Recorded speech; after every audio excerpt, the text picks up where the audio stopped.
The energy of abundance, practical advice, and spiritual wisdom to achieve anything in life. Chapter 11, Healing. Marcel Proust said, "We are healed of a suffering only by experiencing it in full." Interesting. When most of us hear the word healing, we associate it with physical well-being. We think about healing from an illness, a surgery, or some other physical malady. But there's a difference between healing energy itself, the process of healing, and useful remedies we consume after we have developed symptoms. Healing is something we choose and we allow. It is our total ability to embrace frequencies that encourage us to extricate ourselves from limited patterns in consciousness. I can best describe the feeling of healing energy as smooth, insistent, encouraging, and loving. It can also be focused and direct. As with all tangible experiences, if we're out of balance to the degree that symptoms have developed, it represents an imbalance in our consciousness somewhere. Yet, imbalances may or may not relate to the symptoms.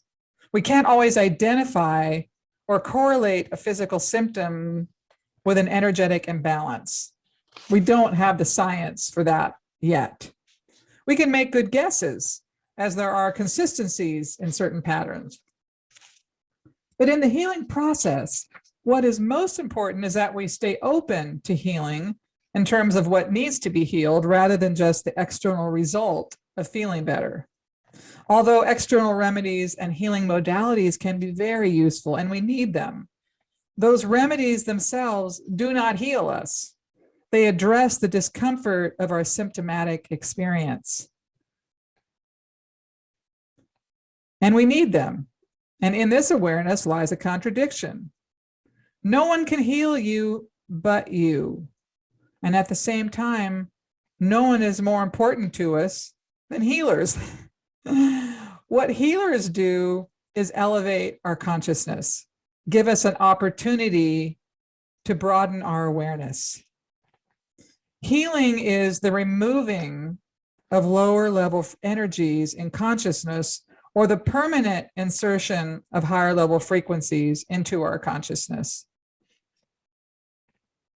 There's groundbreaking insight in the realm of healing that was developed by the AIM program now 25 years ago. And after decades of research and testing, the founder, Stephen Lewis, who has now passed, discovered a way to identify frequencies that are out of balance in our energetic field and can result in physical illness. And to date, Stephen had identified more than 500,000 frequencies that correlate to illness. And to me, two fascinating aspects of balancing frequencies is this. One, that most of us have frequencies of life-threatening illnesses. It doesn't mean they will manifest in our physical experience, but we also carry forward genetic programming and information from past life experiences, our genetic line. So I went on the AIM program about 10 years ago, and I have managed an autoimmune disorder for many years. And at one time, it was so unstable that I had to see my doctor once a month for blood tests to monitor my levels.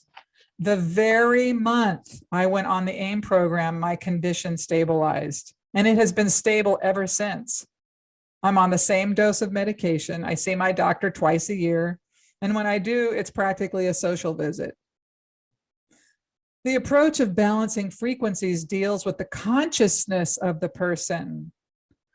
And whatever I'm in agreement to healing or that my karma will allow, heals. The AIM program does not heal people or treat people. It brings frequencies into our consciousness so that we can balance those that have been identified as out of balance. So if you'd like more information about the AIM program, just visit aimprogram.com. When I first began this work 30 plus years ago, I was fascinated with healing and what causes people to heal, not just physically, but emotionally and energetically. And I have often used myself as a guinea pig to try on different healing modalities. I've experimented with herbs, oils, stones, and crystals, hands-on therapies, and psychotherapy, and many, many other things. I found all of them to have some value. Some worked better for me than others. Some lasted longer for me than others. And I also took on different modalities myself that focus on moving or directing energy so I could experience delivering energy in the first person, such as Reiki, aura cleansing, chakra balancing, or channeling healing guides, to name a few.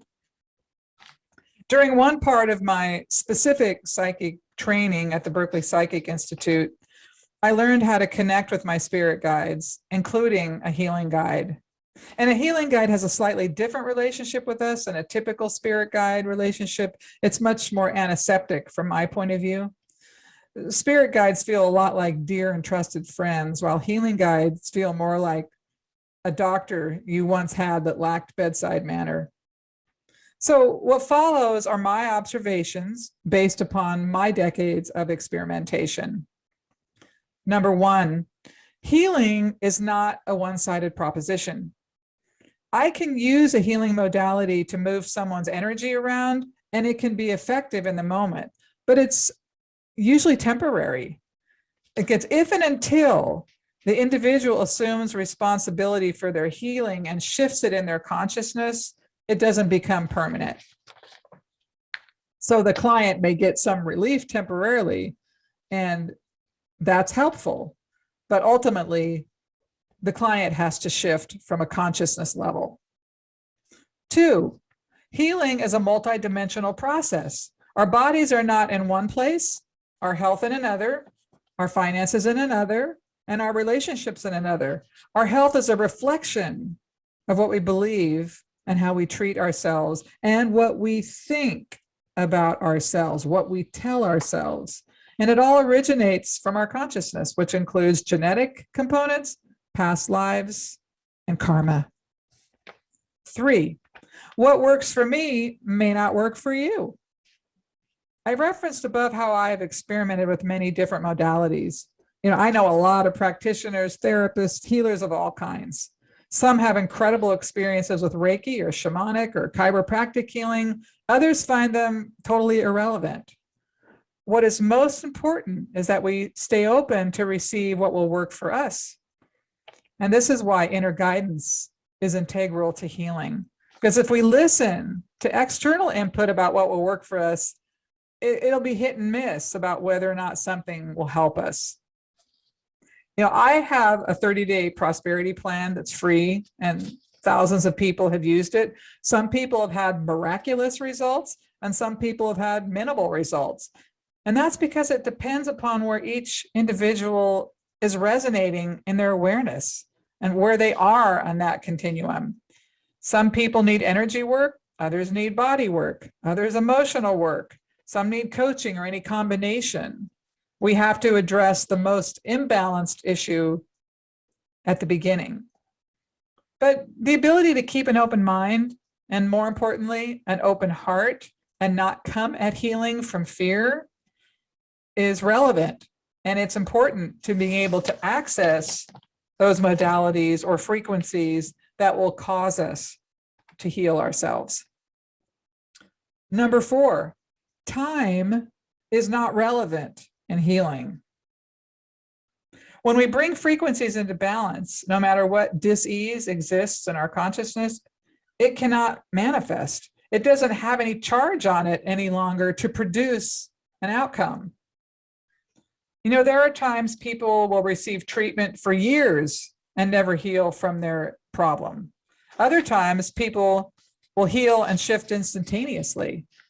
But it's when we're ready to take our next step and expand our awareness about our situation that healing occurs. We consent to it.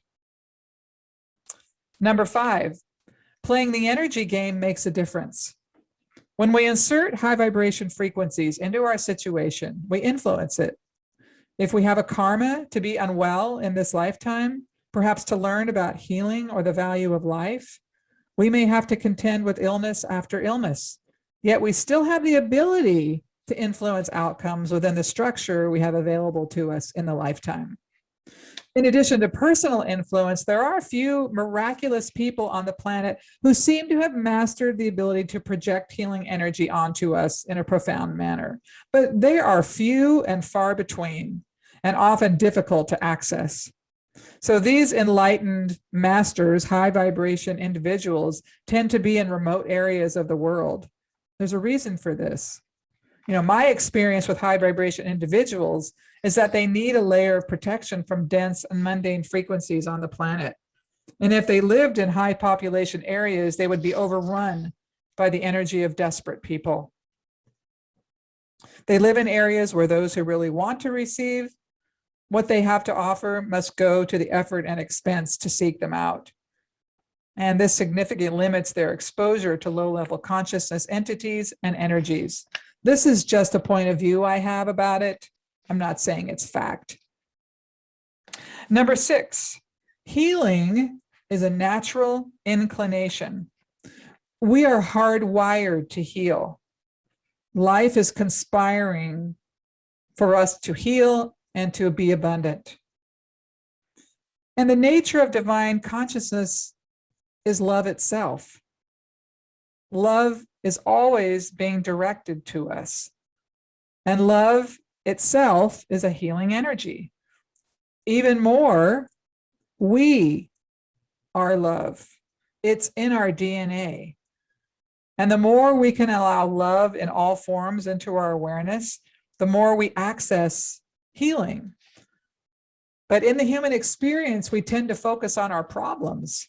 We tend to put our focus on what isn't working, and we forget that the nature of who we are and the consciousness that we're existing in.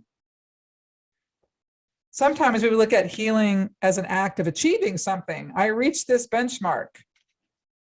But it's more of an act of becoming aware of what is available to us and allowing it to come in, which is an ongoing process. Many of us put up impediments to our own healing by trying to over-control, or we're impatient, or we're fear-based. And all those lower frequencies shut down our natural intuition about what will work for us, and they serve as filters in our ability to receive. Number 7, the planet has a lot of healers on it right now. And when I use the word healer, it doesn't necessarily mean a doctor or a shaman or a hands-on healer. I most often use the word healer to refer to a person who gives us contributory energy, or they've mastered the art of well-being, or certainly a perspective of well-being. And we all know these people. We have them in our lives now. They're people who make us laugh. They're the first of our friends who call when we have good news or bad news. We know they will celebrate with us when we win, and they will hold our hands when we fail or we're hurt. They are people whose personalities are neutrally friendly and jovial, and they can't help but cheer us up. It isn't even what they say. Often it's just how we feel when we are in their presence. Then there are healer types who possess an intention to be a force for benevolence. And when you are with them, you know you are held and given permission to be exactly where you are. These are often therapists, massage therapists, practitioners of the heart, body workers on all levels, and others, just the people who attend to us. I think hairstylists have a unique place in the healer spectrum, making us feel better. We all know a person or people in our life that we simply have to invite to our parties. They know how to connect and talk with everyone. They naturally and intentionally give everyone the right to be exactly where they are in their life. There are many types of healers who do amazing work, in part because they connect naturally or intentionally to different non-tangible entities. I've come across a handful of people throughout my career who live on a frequency I call angelic. It's rare, but I have encountered individuals who have angels in their physical system. These people not only vibrate like angels, They access healing information from a very unique and potent place. They're always in service, often at high levels, perhaps in corporate environments, school settings, or even bureaucratic systems. But they've come to the planet to effect change or healing on complex structures. They work deep unconscious levels. Their impact is not always experienced consciously, but suddenly one day an organization implements a new policy on employee rights or long-standing policy changes. I met a woman on the angelic frequency named Sharon who was working on her PhD, and she happened to be at an expo where I was speaking. And after my presentation, she sat down at my booth to have a reading. And the first thing I noticed was how high her frequency was. She is likely the most gentle individual I have ever encountered. She radiated a love and tenderness that I can only describe as angelic. And when she spoke, permission, acceptance, and joy emanated from her. It was as if with every word and act, she was handling a newborn baby or carrying a one-of-a-kind fine piece of china that didn't want to be broken. She was careful and tender. It felt as if she existed in a total sense of non-resistance. I knew I was in the presence of someone very special. I worked with Sharon on and off for several years because she was having difficulty finishing her doctorate. And for a time, she thought her delays in finishing her thesis were that she didn't know exactly how to navigate business or where she would want to put herself. She did actually need to understand more about business to deliver her work, but energetically, she already had all she needed to be successful and contributory in life. But through her struggle with business, she was creating energy structures that would make it safe for her to go out into the world and express her healing truth and skill. After she worked the energy around this idea for some time, she did finish the degree. But when it comes to physical healing, spiritual people can become obsessed with the spirit and forget to attend to the body. Healthy life choices can go a long way to remaining in good health, but many of us mistreat our bodies and wonder why they fail. We abandon the needs of our physical self and wonder why our bodies break down. We're not careful about what we ingest. Our ability to tend to our physical self is important. We need a healthy and strong temple or vehicle for our essence to reside at its highest capability. And I believe it is a spiritual act to honor the physical. The following common sense lifestyle choices can make a difference in our well-being, our ability to receive healing, and to allow our essence to fully realize its potential in our life experience. Number one, moving our body. Bodies need to move. 2, making good food choices that support well-being based upon what our inner navigation tells us is right for us. 3, sleep. The body needs to rest. 4, strategies for managing stress and getting it out of our bodies, not keeping it in our cellular structure. 5, creating an abundant inner narrative that honors our body and our choices rather than criticizing our body or our choices. In the area of emotional healing, there are specific things we can do to resolve internal challenges and move toward healing. The following suggestions do work. 1, remember, experiences are equal in consciousness. The ego says good, bad, right, wrong. The soul says all is abundant, that I cannot be given an experience that is not in my best interest to expand my soul's purpose. When we encounter pain, the divine has presented us with an opportunity to expand. The purpose is not to have you suffer. The purpose is to have you expand. So our ability to learn to see the opportunity to grow around the pain is how we become abundant. 2, reach for gratitude. Give thanks for the opportunity to expand. Focus on that. Focus on what you can do, not what you're losing or what's happening to you. If there's powerlessness in your system, answer that with love and acceptance through ritual or some other means of self-support. Remember that what falls away in our life is making room for something else to come in. And this is the evolutionary process of being a soul in a body. 3, be kind to yourself. Don't judge yourself for being wounded or for not knowing everything. Again, it's evolutionary. Life is a process. It's not a race. All of us have layers to uncover, to heal and expand. That's what we're doing on the planet. And we can only do as much as we can do. That's enough. There's no timeline to meet for anything in your life. The divine will always deliver what you need. Trust that. And learn to replace worry with trust. 4, don't forget where your life comes from, the origin of your wealth. Regardless of the vehicle, job, spouse, family, and so on, your needs are being met through the grace of your relationship to the divine. And it is the quality of this collaboration that will ultimately determine your abundance and your happiness. 5, acknowledge the oneness of all things. There is no us, no them, only the one. You are one wave in an ocean.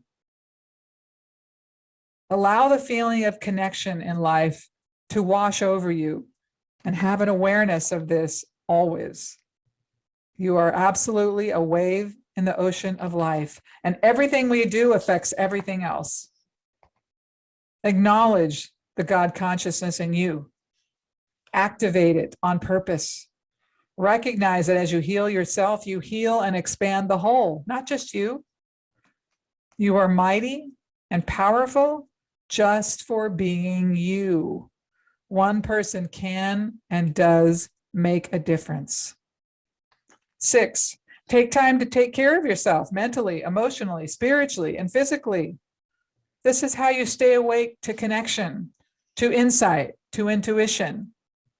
It's how you hear your inner navigation. It's how you cope with the awareness of your wounds when you see them. It's one big piece in how you recognize your innate wholeness. And ask for insight on how to stay connected to source.